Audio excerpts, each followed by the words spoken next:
Live. Perfect. Hey, everybody. Good afternoon. Thank you for waiting and welcome to DojoLIVE, connecting with tech experts like you. My name is Kim Lantis, and I'm joining you from one of Nearsoft's offices in Hermosillo, Sonora. Also joining me is my fellow Nearsoftian, Tanya Blanchett. There she is, also in Hermosillo, as well as Carlos Ponce, Carlos, and Jorge Hernandez from Mexico City's office. So Jorge and Tanya are developers here with Nearsoft. So they're here to join us with another developer, today's guest. So for our final talk of season 3, we're going to be discussing the path to success in software and engineering.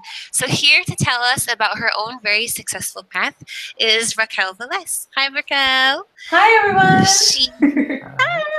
She is an engineering manager with NPM, which I found out doesn't really mean anything, so it's not 9% milk. Tricky there. But welcome to DojoLIVE, Raquel. Thank you so much. Yeah, no, NPM, it has no practical meaning, but so for those who don't know, NPM is a package manager for JavaScript and Node. A lot of people think it means Node package manager, but it doesn't. It's a JavaScript package manager, though. So very popular amongst the JavaScript developers. It's so fun. So Raquel, it's my understanding that you've worked with some pretty amazing institutions, including Caltech, NASA, the JPL, excuse me, here I'm speaking half English, half Spanish, as well as MIT. You also co-authored a book, is that right? That is correct. Great. So tell us a bit more about this path of yours, and then we'll get started with some other questions. Yeah, totally. So my path has been kind of what some might call, especially in software engineering, non-traditional, right? So a lot of people think, well, in order to be a software engineer, you have to go to college and get a degree in computer science, and then you get hired and blah, blah, blah, blah, blah. I didn't do that at all. I did something totally different. I actually got my degree from Caltech in mechanical engineering, with the intent to build robots. And so I did robotics for 10 years. And then one day I kind of said, you know what, I'm tired of this. I want to do something else. Surely the internet must be easier than robots, which anybody who's worked on the internet knows that that is the biggest lie ever. But yeah, so then I decided to transition and switch modes into web development. And I started all the way at the bottom. It's a really fun story about how, like, I was working at NASA and MIT and at a bunch of really amazing companies doing robotics, and I was doing pretty well. And then all of a sudden I was like, nope, I'm going to be a software engineer. And I had to start over. I started over, and I did the internship, and then I moved into junior developer, and then I went and became a regular developer, and then I moved into senior developer, and then now I'm an engineering manager. And so I think about like my path and where that keeps going. And I think some people think that a path is like, one road and you just stay on the road ahead. And I like to think of it more like let's say like if your goal is actually a GPS, right? So you put in your GPS, okay, I want to get to, a CTO role or a CEO or something like that. And you're like, okay. And you put that in your GPS and you just kind of go, and then you start seeing like these different other paths, and you're like, ooh, but this looks really interesting. So you kind of make a turn and you're going along, and then your GPS is like rerouting, and then you figure out other ways to get to that. And sometimes you decide to change the place on your GPS, and that's okay too.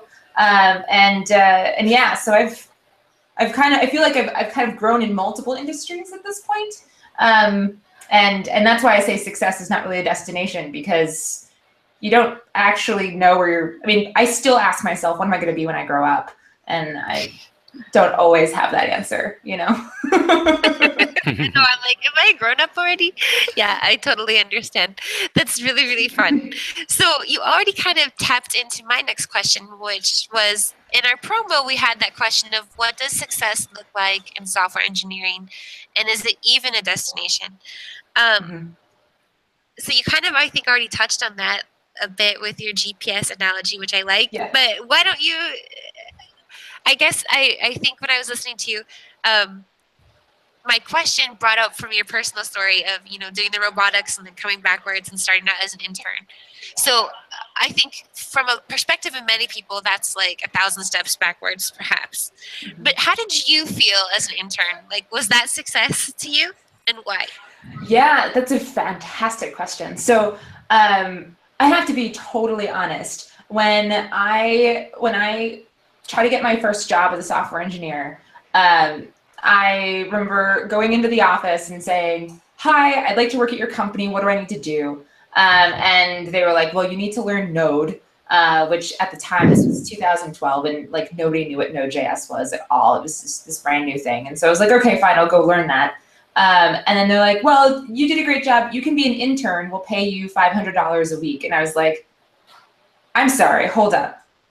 I've worked at MIT. I've worked at NASA. I've worked at some amazing places in the world, and you're telling me I have to be an intern for like $500 a week? This is ridiculous." But what's interesting is that I did feel like I was successful because I got a foot into the door and I managed to get in. And where my story, I think, is different from a lot of other people's stories is that because of my previous experience, I was able to move from intern to kind of a mid-level engineer in about 2 years, which is not something most people do. Most people, like, they start out as an intern, and then it takes them a little while, and then like they'll do an internship for maybe a few months, and then they'll move into junior engineer, and they'll do that for a couple of years, and then they'll move into kind of mid-level, et cetera, et cetera. But my previous experience, because I did a lot of code, I wrote a lot of code as a robotics engineer. So that experience, while I didn't know the syntax of JavaScript and I didn't necessarily know kind of the nuts and bolts of how we do thinking on the internet, I was still an engineer. And so there's a lot of the engineering mindset that doesn't change from one kind of flavor of engineering to another. Of course, there's syntax, of course, there's rules of the game, but you know, things like testing, I always joke that for me, testing is extremely important because as a mechanical engineer, if you didn't test that the bridge was going to work, people were going to die, right? Like, you don't, like, so like, no, testing is very important. People are like, it's just a to-do app. Why is testing important? It's like, because it is. Because it is. Because people could die. No. But things like that. So, yeah. Very, very cool. And I also like the idea of the random journeys you touched on throughout your careers. And I think we touched that pretty well. But I like how you also see that like interlacing of always building your future kind of on your past and learning from that. So that's very, very cool. So Jorge, Tanya, Carlos, do you have any questions as we're getting into this discussion with Raquel?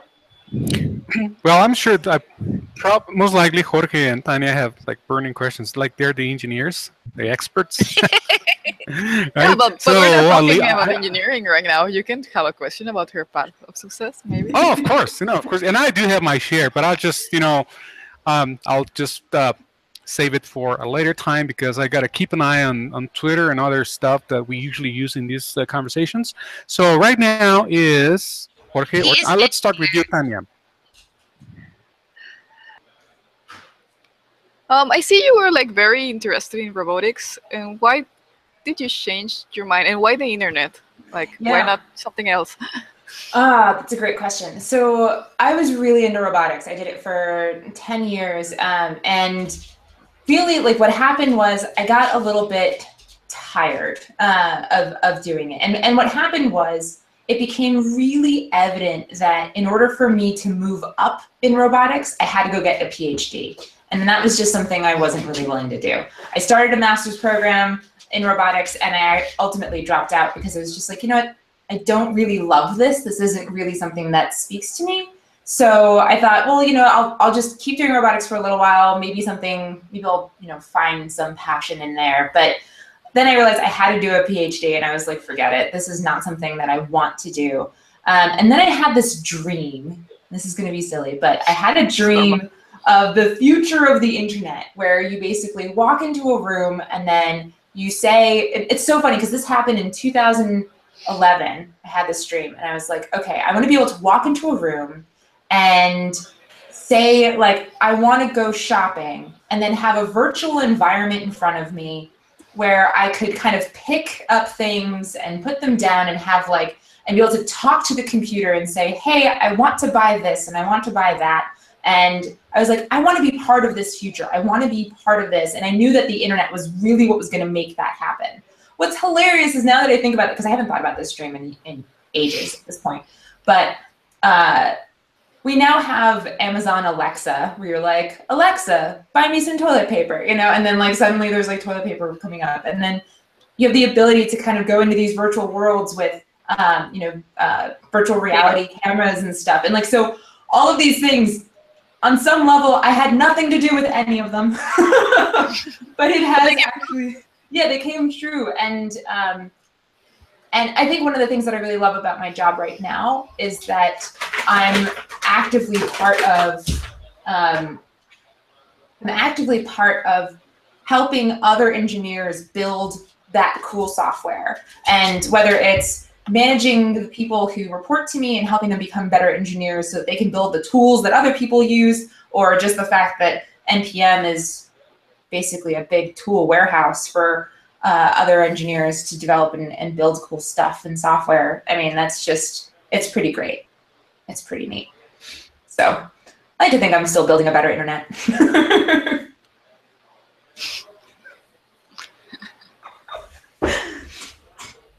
Thank you, Raquel, and thank you, Tania. Now let's go with Jorge.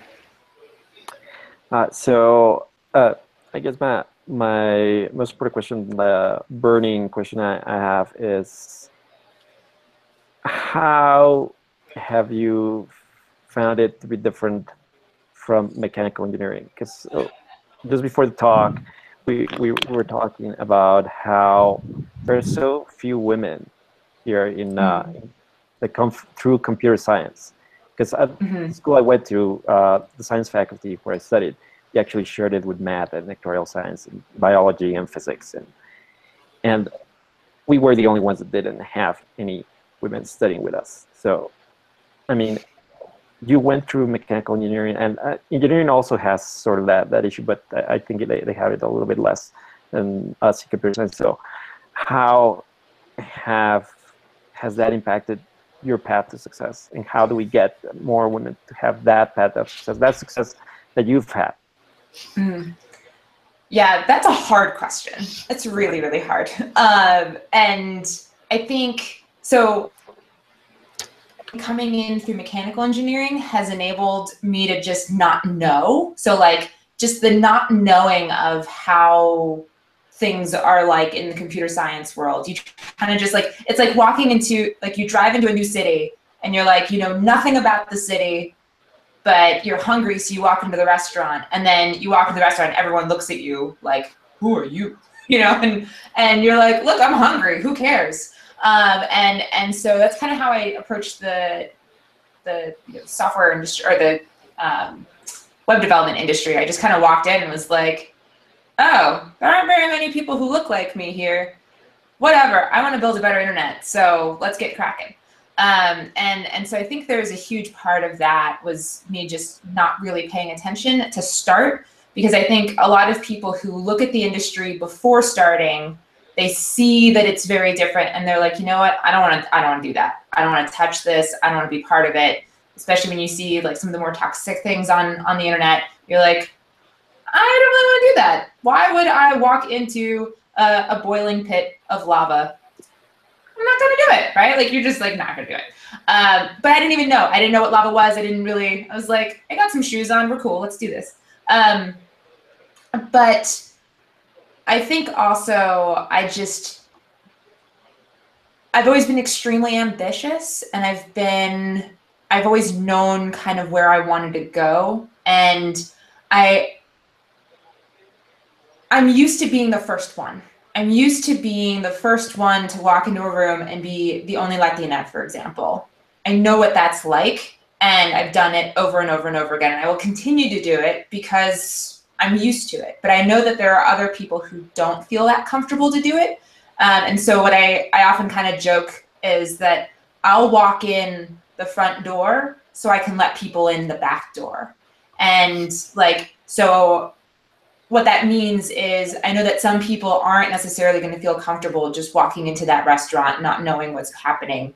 But I'm comfortable going in and saying, look, everybody, chill out. The food here is really good. Everybody come on in. And if you don't feel comfortable coming in through the front door, you can come in through the back door and it'll be fine. And we'll all hang out together. And so I've done a lot of mentorship and a lot of working with various groups of people to kind of help them see the cool side of software engineering and recognizing that there's so much more to it than kind of the toxicity that they might see online. But it's hard. It's hard and it's tricky. And the answer I gave you is just the tip of the iceberg because there's a ton of nuance, but we could sit here talking for 4 hours about it, and I'm gonna leave it there. So like from what I understand or am picking up from your discussion is if we want to nuance this and break it in half, you know, female, male roles, like your biggest tip would be for the female trailblazers that like a call out to the brave ones, like keep doing it and keep welcoming that. Don't let anything hold you back if you feel like you've got the stuff. Right. And then as it gets to flip that to the men, then men like Jorge who are interested and supportive and concerned. I'm sure you've come across all types of men, those like Jorge and those completely opposite of that. But what would you say to encourage men to encourage? How would you encourage men to encourage women? I don't know if that makes sense. Like from your experience, what works and what doesn't? Yeah. So I think there's a lot to be said about. So it's funny. The first thing that I want to say is what you just said to reminded me of one of my favorite quotes, which is that you can't be it if you can't see it. So if you never see someone who looks like you in an industry, it's a lot harder to say, okay, that's what I'm going to be when I grow up, right? Like, especially, you know, growing up Latina, I was very lucky because my mother was a CEO of a company that she started. And so I was able to see that and go, all right, when I grow up, I'm going to be a CEO, like no big deal. But, like right now, when I look around the industry and I think, okay, what Latinas are CEOs of tech companies, I'm having a lot of trouble coming up with any like big ones, right? One day I'll be the CEO of something really, really big and that'll be really great. But what that means is the best thing to do, and this honestly is not just men versus women, but it's also like women helping women. I think it's really important to put the people that you want to see more of up on those stages, bring them into interviews, like ask for their opinion very explicitly, because I think a lot of times people who are underrepresented feel like they can't speak up in meetings or things like that. So sometimes one of the best things that somebody can do is say, hey, Tania, what do you think about this? Right? Like, how do you feel about this technical decision that we're going to make? And like, that gives her a platform, an opportunity to give her voice. And if somebody else in the room sees Tania and goes, oh my God, she just said something really brilliant. I could be brilliant too. I could be Tania when I grow up. That'd be so cool. Right? And so like, just literally putting those voices up in front, I think, is one of the best things we can all do to help kind of change the ratio, if you will.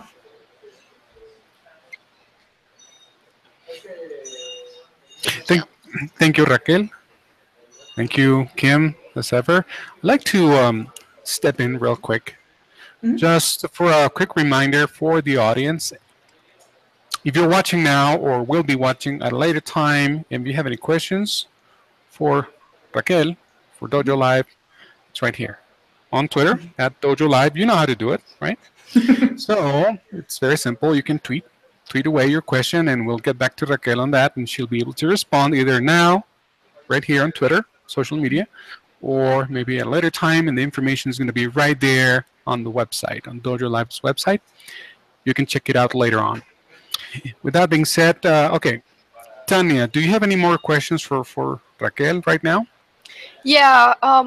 What has been like the hardest part in your whole career path? Define hard. Like that at the time you were like really stressed, feeling down. You saw no light at the end of the tunnel, something like that. Or the Yeah. time you almost folded. If there was, maybe the least Yeah. best part. Yes. Well, I mean, there are always times like that, right? Like some days, it's just you're like, gosh, I'm tired and everything seems to be going wrong and everything seems to be going sideways and I feel like I have no control. Especially this year in American politics, there are just moments where I'm like, I don't understand what is happening right now. But every time I think about, well, maybe I want to stop, I've asked myself, do I really want to stop everything or do I just want to stop this? And it's important to know what exactly it is that's bugging. Like for me, it's really important to know what it is that's bugging me. And sometimes the thing that bothers me the most is an interaction with a coworker or a specific project, or maybe it's just the state of the world. And being able to identify that thing and say to myself, you know what? I need to figure out how to work with my coworker better, or this project is going nowhere. Why is this project going nowhere? And then like being able to look at the problem itself and start thinking about, okay, how do I engineer my way out of this problem? And it's funny because I think a lot of people think, well, engineering is just about math and science. And I would really argue that engineering, all the tools, again, the engineering tool belt helps you in everything. When I have to tackle a problem with a coworker or something like that, I will think to myself, okay, what's going on? What kind of problems are we having? Okay, we're having a communication problem. All right.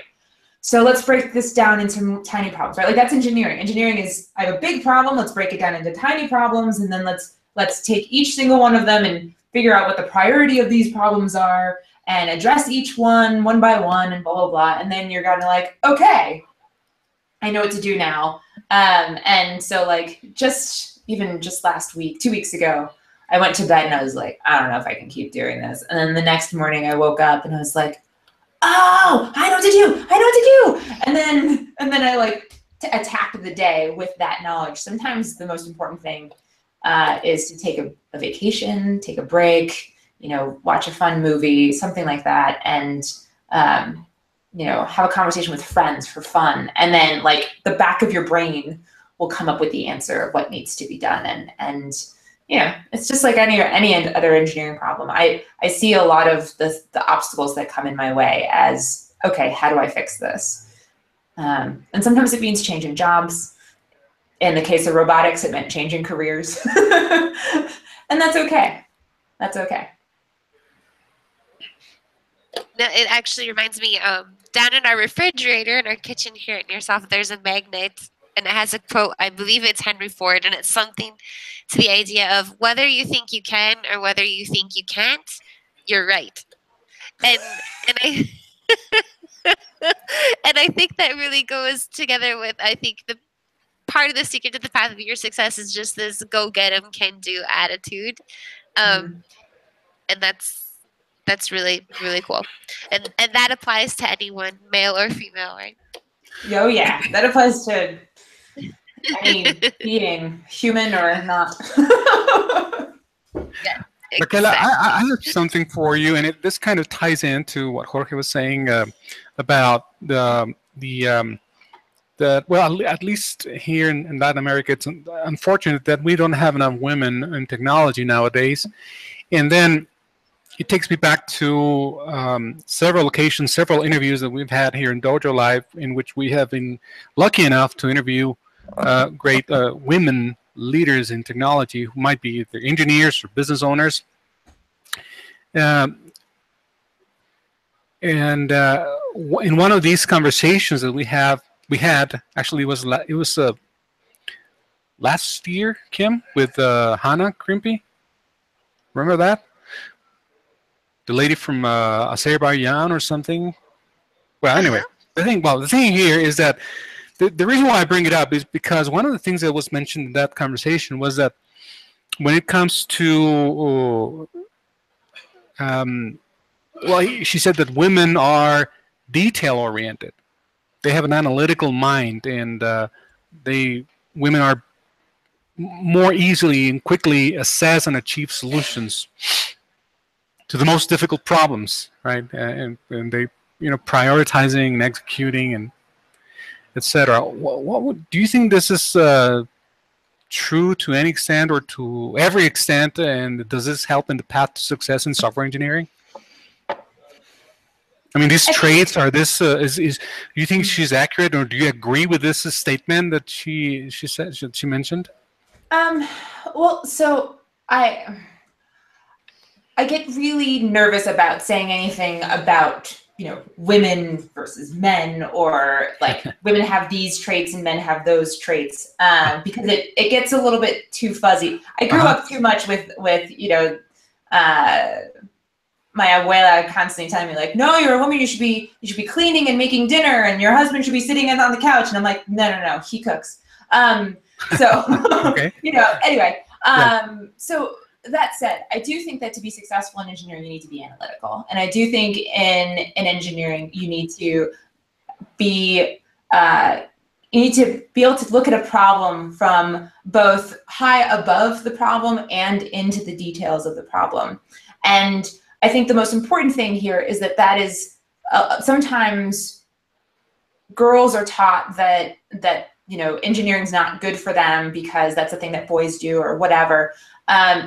And I think the truth of the statement is that women are analytical and they are detail oriented. I'm not going to say that women are more analytical and detail oriented than men or anything like that, but I do think that it's important to remember that women are analytical, and as such, they make great engineers. I think anybody who likes to look at problems and kind of like, if you've ever sat and watched something happening in the world and kind of asked yourself, how does that work?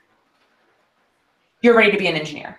I think that's it. I think that's all you really need. And the curiosity of wanting to know how something works, and then the tenacity to find out the answer, that's what makes a good engineer. And that's gender agnostic, right? Like it has nothing to do with that. So the most important thing, though, I think, is to deprogram the notion of, well, I'm of a certain gender, therefore I cannot do certain things. And it's like, no. Shh. Ignore that. Go down to the root of the problem. Can you be an engineer? Well, what does it take to be an engineer? You need to be analytical and detail oriented. Are you analytical and detail oriented? Yes, good, done. End of flow chart, right? Like you can do this. Absolutely. No, Yeah. and I'm with you totally. And I would assume that I think that Jorge and Tania, correct me if I'm wrong, but I think a lot of the folks at Nearsoft feel the same way. And the reason why I bring it up is because during these interviews that we had in the past, we have had this specific advocacy for, the state of women in technology, and then women in technology this and here and there. So it's kind of I know what you're saying about the fuzzy thing, but still, we have talked or interviewed women who are somehow business owners or leaders, but they have this. How can I say this? Ideal that that needs to be something specific done so that women in technology become more successful than men or than others. So it's kind of an from my standpoint, I think this is an interesting topic to discuss. I know it's fuzzy, Yeah. but still, it's like, okay, how can we view the state of women in technology past that gender barrier, so to speak, due to a lack of a better word, and please excuse me if I'm not using the right ones, but I'm just trying to think, how can we go past that barrier of, well, let's consider the gender part and then we move on to the engineering part? Right. And I think so much of that is like think about the engineering part. And a lot of it happens early on, but then I think a lot of people get stuck on the part about early, like the childhood part of it. And so there's a lot of programs being put into schools to get more STEM education, science, technology, engineering, and math.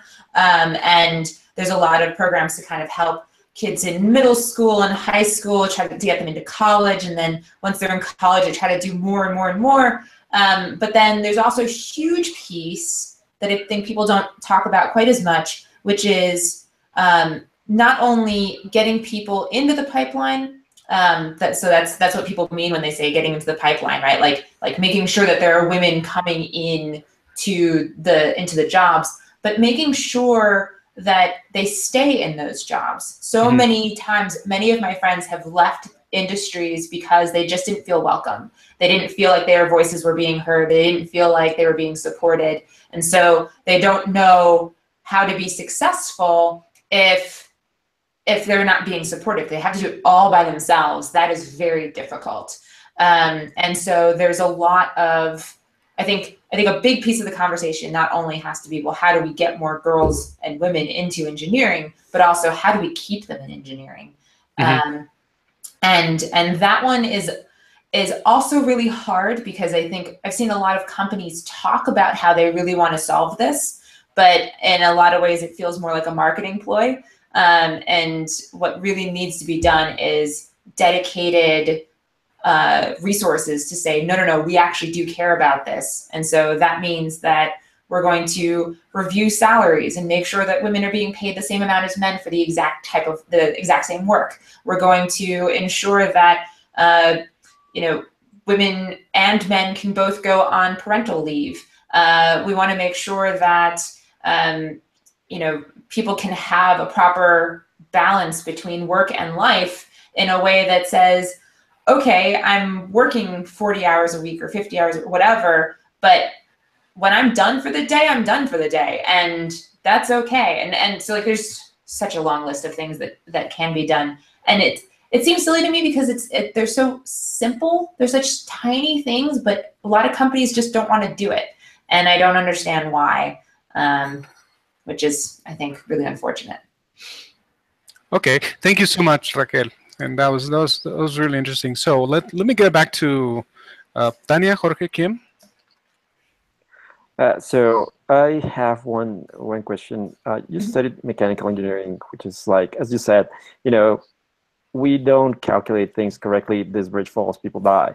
And software engineering is really there's very little engineering in it, actually.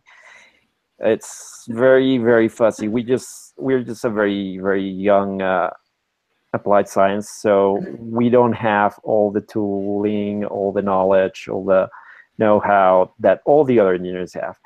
How has that impacted you? How have you felt that change from going from something that's like, the laws of physics don't play around, that you have to follow them, you have to have your numbers right to, well, basically here you can do whatever and it'll sort of work sometimes, so sometimes not. Yeah, so it's interesting. So I think on some level, there are definitely moments where I'm kind of like, really, do we need another JavaScript framework right now? Because we already have 17. Do we need another one, right? And you're laughing because like you see new frameworks over and over and over again.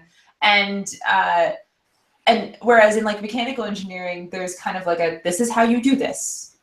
We've done it for the last 150 years. We know it works, so we're just going to do it this way again. But in software engineering, a friend of mine once talked about software engineering as modern day alchemy, right? You can turn zeros and ones into gold, because you can really make anything on the internet. You can make anything with software, and it's beautiful and it's amazing. And what that means is that it's kind of exploring new worlds. It's exploring a new universe. There's no right way to do anything. And in some ways, that is extremely frustrating to me as a mechanical engineer, because I'm like, wait, no, just tell me how this is supposed to be done and I will do it that way. But then on the other hand, one thing that I've had to learn over the last 5 years has been but that's the joy and that's the beauty of software engineering, that there is no right way, and therefore you get to invent it, you get to explore it and kind of feel your way through it. And that exploration is, I think, the fun part of software engineering, of building whatever you feel like. In some ways, mechanical engineering can feel very constrained because this is how you do things, and we're just going to kind of keep moving forward. Software engineering, my dad is a software engineer, and he once told me that writing code is less of a science and more of an art, because it's just, you get to play, and your imagination is what takes you wherever you want. And I think that's really beautiful, but also ridiculously frustrating, because I can't keep up with all those frameworks. I just can't. I don't think anyone can. No, nobody can. You have to figure out a way to give somebody a virtual face slap. Then. That could be your next dream. Oh, I'm sure somebody has. We'll see. Raquel, this just came in from, actually, this is a little announcement here. This just came in from Larissa Ramos, our very own, right there in our Hermosillo office in finance. So she says, I'm not an engineer. I'm just quoting here. I'm not an engineer, but as I work in the tech industry, Raquel's enthusiasm and work vision is inspirational. I am a fan. Aww. So there you have it, Raquel. You're earning fans here, which is always great. Gracias, Okay. Larissa. All right. There she is. All right. So thank you. Okay. So we seem to be approaching the final segment of today's interview. So we still have about 10 more minutes so before we do the wrap up. So Jorge, Tania, now's the time for Kim. No, I just wanted to go back to the idea that you were talking about. You started to list off things and steps that companies could take, and you were talking about like same work, same wage, equal work, equal pay. You also mentioned maternity leave for mothers and fathers, and just this idea of making the work environment more hospitable for family life, etc. Mhm. And I kind of like that idea a lot, because I think when we say those things, and maybe this is where some people are going when there's the whole like equality clash, Mhm. like the fear that when you focus on the rights of one, you forget about the rights of the other. Mhm. Maybe that's true, maybe that isn't, because then you think, well, the other has dominated for so long. It's not about taking rights away. It's not even about getting a bigger slice of the pie. But this idea of making it more homogenous, I suppose. And I kind of like that. And maybe that's where the key is, because, I mean, Jorge, you are a father. Carlos, you are a father. And a and grandfather. And a grandfather. And I think those types of things like maternity, paternity leave, or, you work your 40 hours and you did a great job and things are marching along as they should. Mhm. Like, take a break, go home. Like, and I suppose that's something that every company should shoot for. And it's just kind of breaking those stereotypes for everyone. Like the man has and can and should put in 80 hours a week, because if he doesn't, he's less of a man. Right? Yeah. And the woman, that's fine, go home. You have other duties to tend to. But I'm sure, like, Jorge, Carlos, you want to go to your kids' soccer games and do other things and wouldn't mind cooking like Raquel's husband does. Oh, no, not at all. Actually, I really enjoy it. I look forward to cooking myself. Yeah. Well, So I mean, it's one of those things. Perhaps that is the answer. Yeah. Well, I mean, I think so. Again, one of those engineering versus social sorts of things. Anybody who works on web interfaces hopefully has heard about accessibility as is for everyone. And the idea here about behind accessibility on websites and things like that is people often think, okay, accessibility means voiceover type stuff for people who can't see, or things that, better stuff so that people who can't hear can still participate. all sorts of things like that. But making it so that your website is usable by one hand, right, for somebody who maybe is missing a hand, doesn't only help somebody who's missing a hand, it also helps a parent who's holding a child in one hand and needs to use their phone to get, you know, instructions for how to make something. People sometimes, if you ever imagine, like, you went to the eye doctor and they dilated your eyes, and now everything is really glaring, and you're like, I mean, do you really want to have to not be able to look at a website for an hour? Like, that's for people. You may have originally made it for people who have sensitivity to light, but any one of us could have sensitivity to light for, you know, a day or whatever. As we get older, we're going to fall into those categories of people who are going to need that stuff. So when I talk about things like parental leave, it not only helps to like equalify, like make the workplace more equal, but it says to people that if you go on leave, then it's okay, because when you come back, you'll still have your job. I think a lot of women leave and they're like, they come back and for maternity leave, and they'll come back and they'll go, oh my gosh, everything has changed. And like, on the one hand, there's an inequality because, you know, mom got to leave for a little while, but dad did not. On the other hand, mom got to spend some time with her kid and dad didn't. And so, like, if you swap it a little bit, you can actually, I think if everybody can go on parental leave, it actually makes for a nicer environment, because everybody will have that experience of being gone for several months and then come back, and it's less jarring if everybody has done it, right? Yeah. So it's there's a lot of opportunity to make things that work for everybody to actually help level everyone up. It's not necessarily about picking one side or another. So, yeah. Yeah, the idea of when you win, I win. Yes, we all win. We can all win. We can all have our ice cream. Cake and eat it too. Very good. Well, I think, Raquel, Carlos, unless there's anything coming in from Twitter, or Jorge, Tanya, if you have anything else, we're coming to the end of our hour.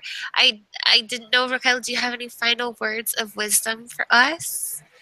You know, engineering is hard. There's always going to be something hard about it, but that's kind of the fun.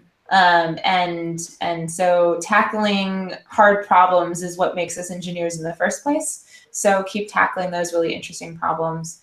And I'm always available for a cool, fun conversation. I'm on Twitter, and I have, you know, email and all sorts of other things. I also have my own weekly podcast if people want to like hear me and my friends talk about tech. And cool. I can put all of those links in the show notes and all of that stuff. So. Yes, Carlos will be in touch with you to make sure that does happen. Cool. Oh, absolutely, by all means. I would like to ask, at the very beginning I had mentioned that you had co-authored a book. What book is that, if somebody is interested in checking that out? Oh, absolutely. It's Make JavaScript Robotics. So Make is a magazine, but they also do some books, and it's JavaScript Robotics. I helped start the what we call the NodeBots movement. So making robots and programming them with JavaScript, which I think a lot of people are like, wait, what? Why would you do that? Why wouldn't you use something, you know, sensible like C++ or Python? It's like, no. Why do that when you can use JavaScript, which is available on literally every single browser, on every single computer? And so it's just a totally different way of thinking about things and having fun with robots. So I wrote a chapter in that. I saw Jorge's face.